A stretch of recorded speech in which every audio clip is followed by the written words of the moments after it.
Today we've got two stories that could not be more different from one another, but both say something real about where this organization stands right now. The first is a genuinely difficult, deeply emotional decision about how this franchise chooses to represent its own history at the brand new Highmark Stadium. The second is a much lighter conversation about a potential trade target who could give Josh Allen another weapon as this team continues building toward a championship. Let's take both of these seriously and walk through everything you need to know. We'll start with the heavier story. The Buffalo Bills have officially confirmed that OJ Simpson will not be honored among the franchise's legends at the new Highmark Stadium. This comes directly from Pete Gwelly, the team's chief operating officer and president of business operations, who said in an official statement that the organization made the decision that Simpson is not a fit to be displayed inside the new stadium and the family circle, the year-round gathering plaza outside the stadium that will feature the team's bison statues alongside plaques honoring Bills greats. According to multiple reports, this decision had actually been a genuine point of internal debate as recently as this spring, with the team's design group preparing materials for both possible outcomes before the organization ultimately settled on excluding him. Let's be honest about what's being weighed here, because there's no way to discuss this without acknowledging both halves of the story. From a pure football standpoint, there is no debating what OJ Simpson accomplished in a Buffalo uniform. The Bills selected him with the first overall pick in the 1969 NFL Draft, and he spent 9 of his 11 NFL seasons in Buffalo. During that stretch, he became the first player in NFL history to rush for more than 2,000 yards in a single season, a milestone he reached in 1973, a season that also earned him NFL MVP and Offensive Player of the Year honors. He led the league in rushing 4 times as a Bill, earned 5 first-team All-Pro selections, and was widely regarded as the best running back of his entire era. In 1980, he became the very first Buffalo Bill ever inducted into the team's original Wall of Fame, and he was enshrined in the Pro Football Hall of Fame in 1985. On football merit alone, there is no argument. He belongs among the greatest players in franchise history. But that's obviously not the entire story, and the organization clearly does not believe football achievement alone is sufficient justification anymore.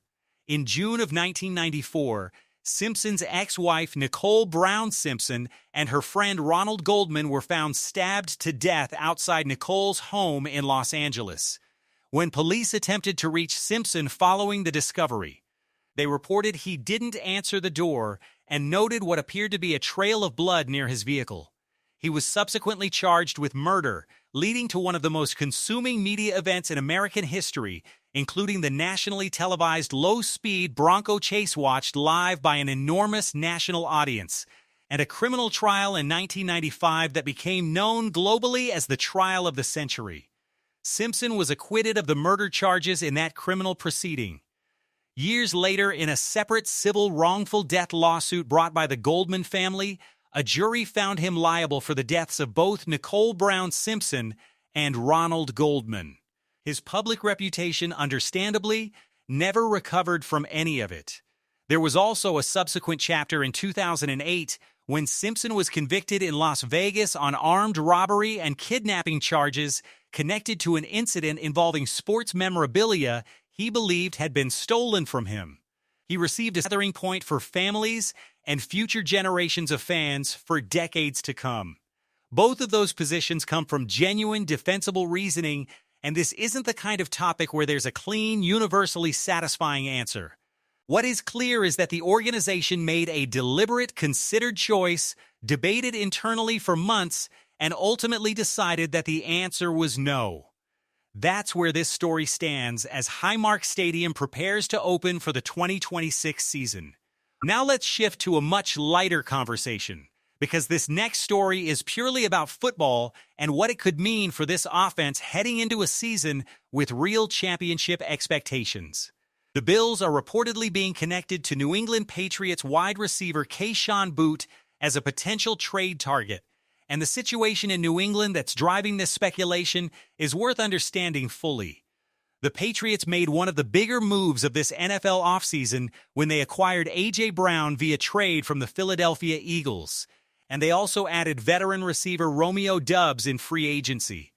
With Brown and Doubs both now in the building, New England's receiver room has become genuinely crowded, and Boot, who is entering the final year of his rookie contract as a 2023 sixth-round pick, has found himself squarely in trade conversations as a result. According to ESPN's Adam Schefter, Boot himself has expressed genuine interest in being traded, and Schefter specifically said on his podcast that he expects something to happen with Boot at some point this summer. Boot skipped voluntary off-season workouts for the first time in his 4-year career amid the speculation, though he did show up for mandatory minicamp and told reporters he wants to stay focused on what he can control. Here's what makes Boot a name worth genuinely considering. He had the best season of his career in 2025, finishing second on the Patriots in touchdown receptions with 6th and 3rd on the team in receiving yards with 551, doing that on a Patriots squad that reached the Super Bowl. Over the past 2 seasons combined, he's totaled 76 catches for 1,140 yards and 9 touchdowns. He's 24 years old, he's shown real development as a route runner and a downfield threat, and he's available at a genuinely reasonable price given the circumstances. He's playing on a modest contract with 1 year remaining, and New England's dead cap exposure in a trade would be minimal given his draft slot and contract structure. Multiple outlets have floated New England potentially seeking something in the range of a future mid-round pick to get a deal done, which is a manageable price for a team with a clear need and the draft capital to spend on it. Athlon sports analyst Hector Longo specifically named Buffalo as a sensible landing spot for Boot, and his reasoning lines up with what we already know about this receiver room. DJ Moore is clearly going to be Josh Allen's primary target this season, but the rest of the depth chart behind him, Mecole Hardman, Keon Coleman, Josh Palmer, and Khalil Shakir, has fair questions attached to nearly every name. Hardman has battled availability and role uncertainty throughout his career. Coleman is looking to take the leap that's been promised for 2 straight off-seasons. Palmer hasn't lived up to his contract since arriving in Buffalo. Shakir is a reliable possession option, but not the kind of explosive vertical threat that changes a defense's coverage shell. Adding Boot, a genuine outside receiver with real juice down the field, would give this offense another dimension that complements what Moore brings rather than directly overlapping with it. The honest question, and the one Bills Mafia is going to debate as this story develops, is whether Boot represents enough of an actual upgrade to justify spending draft capital on him, even at a relatively modest cost. This front office under Brandon Beane has been notably disciplined when it comes to trades over the years. Beane doesn't typically overpay unless he genuinely believes a specific player meaningfully raises the ceiling of this football team, and the Bills already made one significant move at the receiver position this offseason in acquiring DJ Moore. Is there a real appetite to spend additional draft capital on a second outside receiver in the same offseason? That's a fair thing to be skeptical about. But we've also watched Josh Allen elevate the play of receivers around him time and time again throughout his career, turning complementary pieces into genuinely productive weapons simply by virtue of his accuracy, his trust, and his ability to put the ball in catchable spots even on contested or difficult throws. Adding a talented 24-year-old with real per-snap production and real chemistry potential never hurts a roster that's built around a championship window this tight. We'll see how this develops over the coming weeks as training camp approaches. New England has reportedly already taken calls on Boot from multiple teams, with the Raiders and Commanders also mentioned as potential suitors alongside Buffalo, so this is far from a one-team race even if the Bills do show real interest. Whether something materializes before camp opens or this ends up being one of those rumors that simmers all the way to the trade deadline remains to be seen. So there you have it, Bills Mafia. A genuinely difficult organizational decision about how this franchise chooses to represent its history. balanced against a much simpler football conversation about whether adding another receiving weapon makes sense as this team continues building toward what we all hope is a championship season. Every move and every decision this organization makes right now is being filtered through one lens. Does it bring this team closer to finally winning it all? That's the standard. That's the pressure.